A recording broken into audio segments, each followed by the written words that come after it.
සියලුම දෙනාට සුබ දවසක්. අද අපේ පරණ මාතෘකාව වලින් මිදිලා අලුත් මාතෘකාවට යන්න මම බලාපොරොත්තු වුණා. වී වගාවේ පෝර යෙදීම පිළිබඳව. විශාල වශයෙන් ගොවීන් තුල වී වගාවේදී පෝර යෙදීම පිළිබඳ නියම නිසි අවබෝධයක් නොමැතිවීම හේතු කොටගෙන කාලය මුදල් විශාල වශයෙන් නාස්ති වෙනවා. ඒ වාගෙම අස්වැන්නට මේක ඍජුවම බලපාන. අපි වී වගාවේදී මඩපෝර එහෙම නැත්නම් අපි කියනවා TSP භාවිතයේ වැදගත්කම තමයි අද අපි කතා කරන්න බලාපොරොත්තු වෙන්නේ. වී වගාවේදී බලපාන ප්‍රධාන පෝෂක ගැටලු කීපයක් තියෙනවා. මේ වයින් වැදගත්ම වෙන්නේ නයිට්‍රජන්, ෆොස්ෆරස්, පොටෑසියම් සහ සින්ක් යන පෝෂක වල බලපෑම. අද අපි මේ පෝෂක වලින් ෆොස්ෆරස් ගැන කතා කරමු. සාකේ මුල් පද්ධතිය හොඳින් වර්ධනය වීමටත් ශක්තිය පරිවහනය වීම සඳහාත් ෆොස්ෆරස් වැදගත් වෙනවා. ෆොස්ෆරස් ඌණතාවයක් ඇති වුනහම සාකේ වර්ධනය බාල වෙනවා. රිකිලි දැමීම, ඒ කියන්නේ පඳුරු දැමීම අඩු වෙනවා. මුල් පද්ධතිය දුර්වල වර්ධනය වෙන්නේ. පාත්‍ර කුඩා වෙනවා, තද කොළ පැහැයක් ගන්නවා. මේරු පත්‍ර දුඹුරු පැහැයට හැරිලා වියලා යනවා.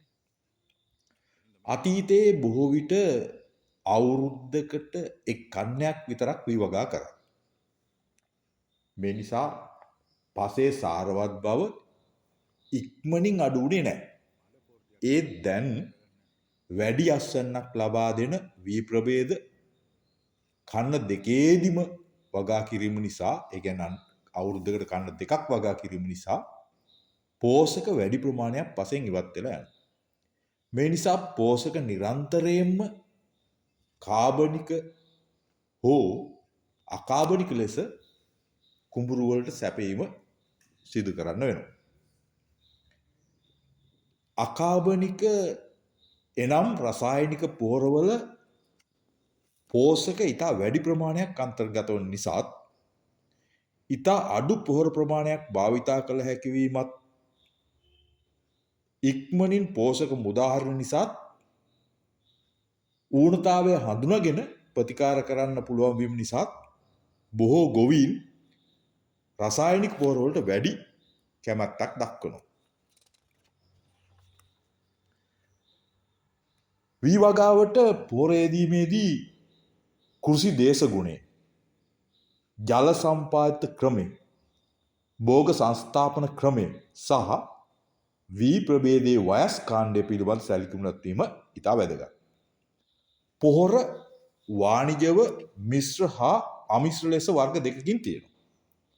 වී වගාවේදී අමිශ්‍ර පොහොර භාවිතය වඩා වාසිදායකයි. අමිශ්‍ර පොහොර ලාභදායකයි. පස් පරීක්ෂාවකින් පසුව අවශ්‍ය ප්‍රමාණය යෙදිය හැකියි. කල් තබා ගන්නත් පුළුවන්. ඒ නිසා වඩා වාසිදායකයි. මිශ්‍ර පොහොර ගොඩක් වෙලාවට දිය වෙනවා. ඒ වගේ මූලද්‍රව්‍ය නියමානුපාත වලින් නැහැ. ව්‍යාජ ලෙස සකස් කරලා තියෙන්න පුළුවන්. ඒ හින්දා තමයි අපි බොහෝ විට අමිශ්‍ර පොහොර භාවිතා කරන්න කියලා වැඩියෙන් නිර්දේශ කරන්නේ. ෆොස්ෆරස් ප්‍රභවයක් ලෙස අපි කතා කරන්නේ ෆොස්ෆරස් ගැන නිසා ෆොස්ෆරස් ප්‍රභවයක් ලෙස මඩපෝර, ඒ කියන්නේ TSP භාවිතයේදී, ඒ කියන්නේ ට්‍රිපල් සුපර් ෆොස්ෆේට් භාවිතයේදී දේශගුණික කලාප ගැන, එනම් වී වගාව ඇත්තේ වියලි කලාපයේද, අතරමැදි කලාපයේද, තෙත් කලාපයේද යන්න ඉතා වැදගත් වෙනවා. එමෙන්ම කුඹුරු වලට ජලය ලැබෙන ක්‍රමය, එනම් මේ කුඹුර ජල සම්පාදනය කරන ප්‍රදේශයක තියෙනවද, එහෙම නැත්නම් වර්ෂාව මගින් ජලය ලැබෙනවද යන්න පිළිබඳව සැලකීම ඉතා වැදගත්. මේ අනුව මඩ පොහොර යෙදිය යුතු ප්‍රමාණයත් වෙනස් වෙනවා. අපි සැකවින් එක සලකමු. මඩ පොහොර යෙදීමේදී බොහෝ ගොවීන් වැරදි ක්‍රමයක් අනුගමනය කරනවා. ඒ කියන්නේ වී වපුරලා දින 15කට විතර පස්සේ පළමු යූරියා මුරය සමග මඩපෝර ඒ කියන්නේ TSP කලවම් කරලා යෙදීම සිදු කරනවා. මේක වැරදි ක්‍රමයක්. මඩපෝර යෙදිය යුතු වෙන්නේ වී වැපිරීමට පෙරයි. කුඹුර පෝරු ගාන අවස්ථාවේදී හෝ වැපිරීමට ඇලමගවල් ඇදීමේදී මඩපෝර යෙදීම වඩා උචිතයි.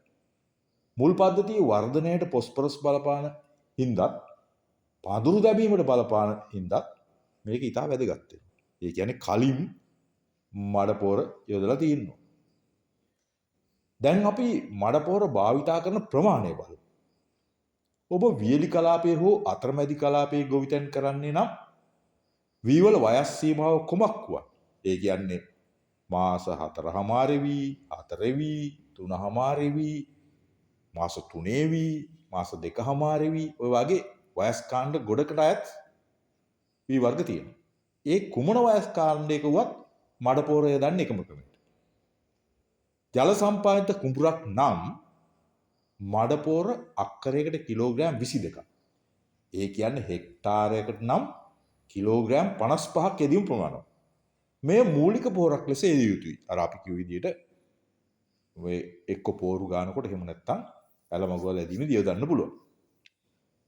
වියලි හෝ අතරමැදි කලාපයක වර්ෂා ජලයෙන් වගා කරනවා නම් අපි ඉස්සෙල්ලා කිව්වේ ජල සම්පාදිත නම්. දැන් කියන්නේ වර්ෂා ජලයෙන් වගා කරනවා නම් අක්කරයකට මඩපෝර කිලෝග්‍රෑම් 14ක්.